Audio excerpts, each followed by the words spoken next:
بسم اللہ الرحمن الرحیم۔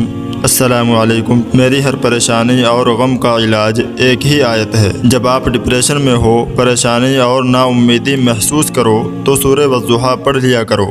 آپ صلی اللہ علیہ وسلم پر کافی عرصے تک وحی نازل نہیں ہوئی تھی۔ آپ صلی اللہ علیہ وسلم بہت پریشان تھے۔ اللہ تعالیٰ فرماتے ہیں کہ اگر تم پریشان ہو تو رات کو جلدی سو اور جلدی اٹھو اور خوبصورت صبح دیکھو، تاکہ تمہیں پتہ چلے کہ صرف اندھیری رات نہیں ہے بلکہ اس کے بعد روشن صبح بھی ہے۔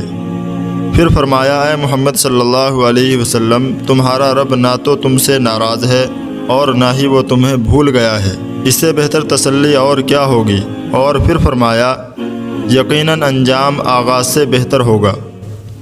اس آیت کے بعد بہت ہمت اور تسلی ملتی ہے۔ میرا رب مجھے ضائع نہیں ہونے دے گا۔ وَلَسَوْفَ يُعْطِيكَ رَبُّكَ فَتَرْضَىٰ، اور عن قریب تمہارا رب تمہیں اتنا دے گا کہ تم خوش ہو جاؤ گے۔ اگر آپ آج یہ آیت پڑھ رہے ہیں تو یہ آپ کے لیے ایک نشانی ہے۔ آیت کا مطلب ہی نشانی ہوتا ہے۔ اللہ تعالیٰ بنا کسی وجہ کے ہمیں اپنی آیات نہیں پڑھواتا۔ اللہ کے یہاں ہماری کہانیاں لکھی ہوتی ہیں۔ اللہ تعالیٰ کو بہت بہتر معلوم ہے کہ ہمیں کیا دینا ہے اور کیا نہیں دینا ہے، اور کیا کس مرحلے سے گزار کے دینا ہے۔ ایسے میں یہ آیت اگر آپ کے سامنے آئی ہے تو یقیناً اللہ تعالیٰ آپ کو بہت جلد کچھ ایسا عطا کرے گا جس سے آپ راضی ہو جائیں گے۔ ہو سکتا ہے کہ یہ وہ چیز نہ ہو جس کی آپ کو بہت خواہش ہو۔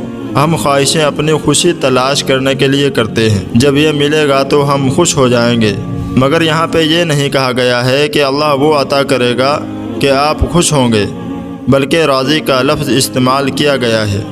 راضی ہونا خوش ہونے سے مختلف ہوتا ہے۔ خوشی کے پیچھے بھاگنا پڑتا ہے، اس کے کھونے کا خوف رہتا ہے۔ رضا ایسی نہیں ہوتی۔ رضا دل کے مطمئن ہو جانے کا نام ہے۔ رضا دل کے سکون کا نام ہے۔ اگر آپ کا دل کسی مسئلے کی وجہ سے بے چین ہے، اس میں اضطراب ہے، تو یقین رکھیں اللہ تعالیٰ جلد کچھ ایسا کرے گا کہ آپ کا دل راضی ہو جائے گا۔ اپنے دل میں اپنی تمام محرومیوں اور قدرتی آزمائشوں کو لائیں اور اللہ تعالیٰ سے کہیں کہ اے اللہ، میں آپ سے اور آپ کے دیے گئے امتحانوں سے راضی ہوں۔ آپ جس حال میں بھی رکھیں، آنکھ آنسو بہائے گی لیکن زبان شکوہ نہیں کرے گی۔ اللہ میں راضی ہوں، آپ بھی مجھ سے راضی ہو جائیں۔